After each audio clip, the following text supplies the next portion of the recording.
And the first one, well, they're here now. I'll let them step up and introduce themselves because they are a treat. Is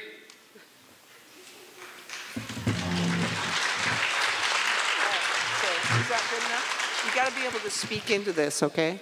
All right.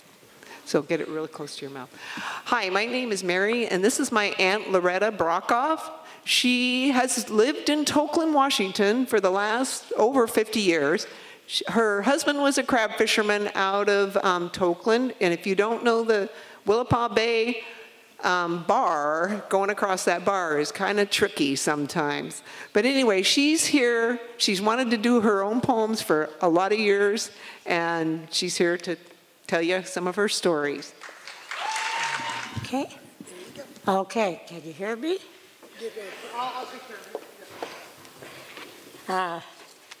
As she said, my name is Loretta Brockhoff, and I've lived in Tokeland for quite a number of years. And I have been to several fishermen's poet things here in Astoria, and with Yvonne Bradshaw. And she asked me one time, why don't you write some poems about fishing? And I said, well, I'm not a fisherman. She said, but you're a fisherman's wife. So here are the results of my venture into this arena. The first one's called These Men That Fish. What is there about these men that fish? The rhythm and the roll to their bodies as they walk, the cockiness they show to the world each day, the high and low of the life with which they gamble, their carefree attitude that's always on display. Dangerous, deadly, planting their feet firmly as they reach with the buoy hook to catch that line. On the rolling deck, they haul it up and quickly slide it into the swinging block and pulley with hands so fine. They catch and swing the heavy pot onto the deck. The baiter grabs the rib, unhooking the latch as the top half of the pot opens, exposing the luck of the catch. He rolls the pot with a lively crab onto the sorting bin. Shoving bait into the box, he hooks the latch securely, and into the churning ocean, the pot drops once again. There can be pleasant days with perfect seas, but the deck is always moving beneath your feet. So just what is there about these men? The rhythm or roll to their body as they walk, or the cockiness they show to the world each day? Now my second one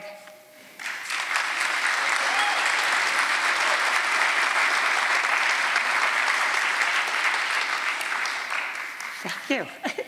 The second one is the first one I wrote.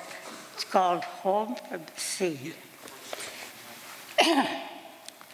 The old Hallicrafter radio, shipped ashore, sits on the kitchen shelf, our lifeline, our contact.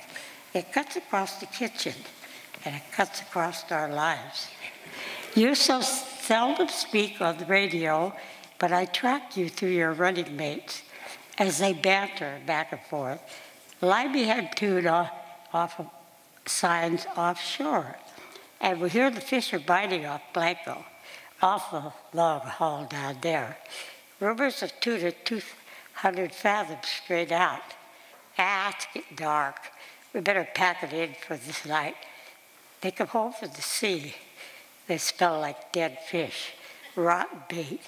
They smell like dry water, like diesel oil, life and death. Oh God, we're glad to have them back.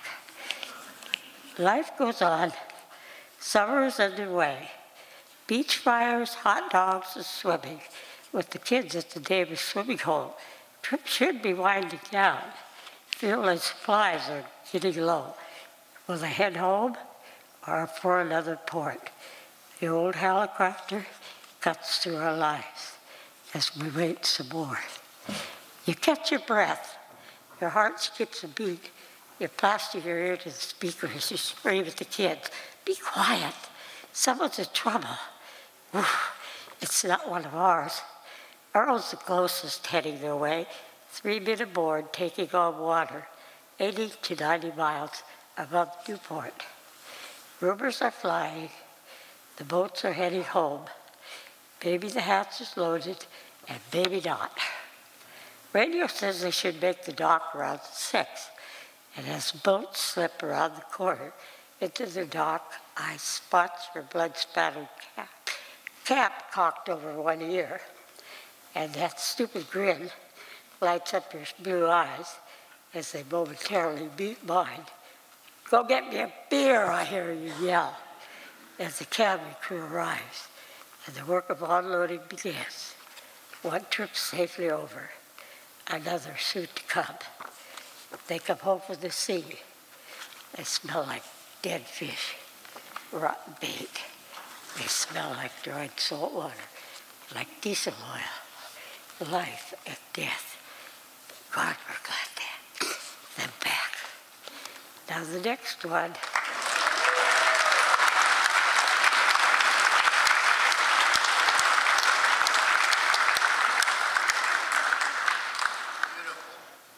This one was the tale of the Barbara Lee. The Barbara Lee was a crab boat that fished out of Westport. The tale of the Barbara Lee. It was a deep, dark gray morning with an ominous feel to the wind, not an especially great day for the fishermen. All the crabbers in the Tokeland harbor were headed back from the Willapa Bar, which was frothy white with wild breakers. Further north in Westport, the CB radios sparked with staticky chatter on the weather as the crabbing fleet tested the bar and their senses. That's when the sky opened up and the rain began. The wind howled with a serious ferociousness, and the crabbers raced for the safety of the harbor. It was the 29th of January in the year of 1960 when the 56-foot crab boat, Barbara Lee, set out that morning into the angry sea. Tragedy and heroism faced the captain and his crew as the story of fate and disaster unfolded on the gale winds, lashed winds that blew and blew. Skipper Bobby Boland was young, hardy but shrewd. He knew the Grace Harbor Bar was bet that day. It was a scud-shrouded turmoil of white and blue. But the crabs were biting. There were bills to pay, and the pots needed to be freshly baited. Time and tide, for no man doth wait. The wives along the coast set their helicopters, shipped ashore on the Marine Bad Channel, for each one lived her own nightmare of having her world ripped asunder by one call. It wasn't something that you're ever prepared for. It's just the way you lived, praying and hoping. Bouncing on like a cork in a mill stream, Skipper Boland sighted his first booze string. The chatter on the CB band was getting worse. The winds were shifting as they increased. The decision was made. He turned the boat, fighting against the rising storm and wallowing sea. Lady Luck sat on his shoulders as they crossed the bar. The 52-foot boat, Invincible, loomed over the horizon and swept past them on a large wild breaker that dropped from view as it tossed and rolled. Following the unwritten law of the sea, the skipper attempted to come to the aid of the apparently helpless cutter. Caught by a rogue wave, the Barbara Lee capsized, foundering in the heavy breakers on the North Spit while attempting to aid the Invincible that day. One crewman was washed into the wild waters, but the lives of the captain and the man ended as the gallant little crabber tossed in the breakers and spray. Somehow, the Invincible crew, with its crew of 4, survived the harrowing ride through the waves, righted itself, and even saved the man washed overboard. But the lone survivor of this terribly tragic tale, the wives and children will recall over the lifetime of loss, regret, and memory. And the terrible part of it was the Invincible was a brand new Coast Guard boat, apparently or supposedly unsinkable. But none of the fishermen knew this at that time. And so therefore, it really didn't have to happen if there had been more communications about this.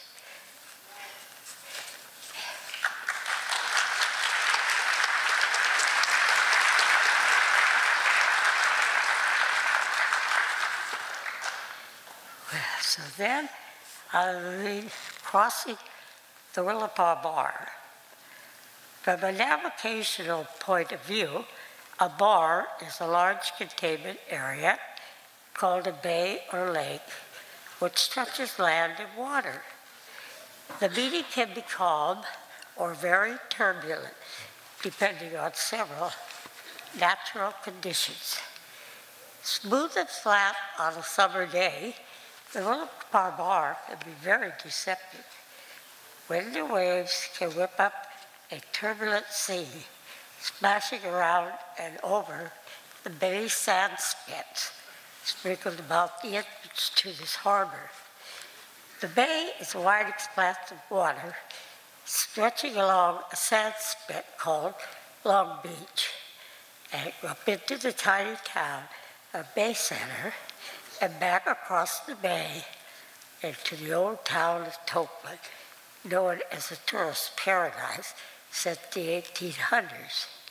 It's said that the Willapa is one of the 3 most dangerous bars in the United States.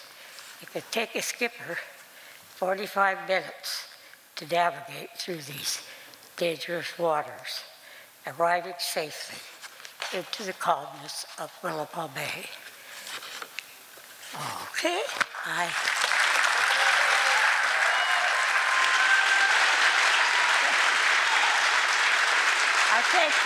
Thank you.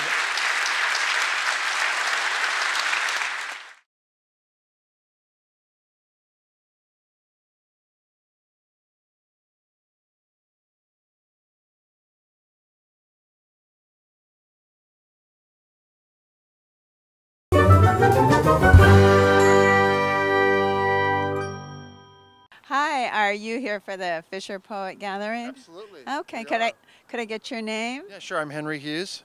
Okay. I'm Chloe Hughes. Okay, and where are you from? We're from the Salem area, Monmouth, Oregon. We teach at the university there. Well, so what brings you to the Fisher Poet Gathering? Such a great gathering. And so I did work in commercial fishing on the East Coast. And so I come and perform and read some poems. And we've just been talking to people and enjoying the culture of this town. This downtown is fabulous. Anything you're looking forward to tonight, especially? You know, I like the authenticity. These are real people who worked in a tough industry, commercial fishing, and so it's not overly literary. It's not overly kind of produced. It's raw and real. And so we've enjoyed every performance. Musicians, poets, just testimonies of that world. So it's all good. We were talking with some women at breakfast this morning, actually, who had been in the same audience, right? Yes. And Loretta, their aunt, He's 90 years 90 old. years old, who read poetry last night. Beautiful. Right. And then mother and daughter and Yeah. yeah, yes, it's so amazing, these sun breaks and showers and the dramatic backdrop of the Columbia and the mountains and the ocean. Yeah. Yeah. Yeah. So. Oh, thanks great. for hosting Yeah. us. Oh, yeah. Well, you're welcome. Thank you. Thank you.